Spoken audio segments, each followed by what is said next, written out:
Ten kwietniowy, cichy wieczór każdy Polak zwracał wzrok na południe, na Watykan daleko stąd. Tam, gdzie cienka nitka życia przerywała właśnie się, gdzie już ojciec wszystkich ludzi żegnał życie swe. Ojcze święty, ukochany, już do domu wezwał Cię z ziemskiej ścieżki, byś powrócił, dobry Bóg. Twoje słowa pozostaną już na zawsze w sercu mym. Chcę, by zawsze w mojej duszy zostać mógł.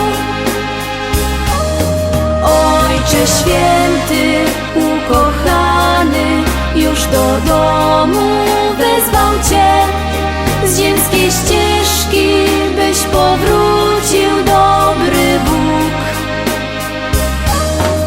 Twoje słowa pozostaną już na zawsze w sercu mym. Chcę, by zawsze w mojej duszy zostać mógł.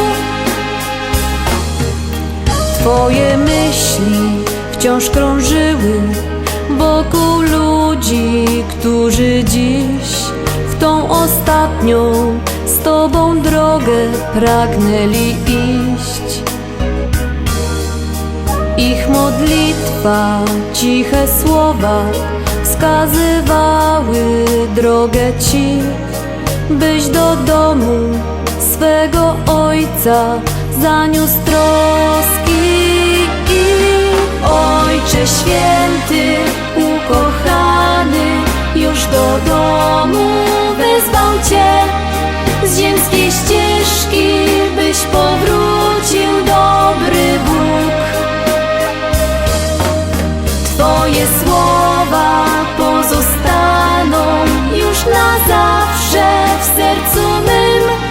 Chcę, by zawsze w mojej duszy zostać mógł. Ojcze święty, ukochany, już do domu wezwał Cię z ziemskiej ścieżki, byś powrócił, dobry Bóg. Ja dla Ciebie prosto z serca chcę zaśpiewać, usłysz mnie. Na pokładzie Twojej barki płynąć chcę.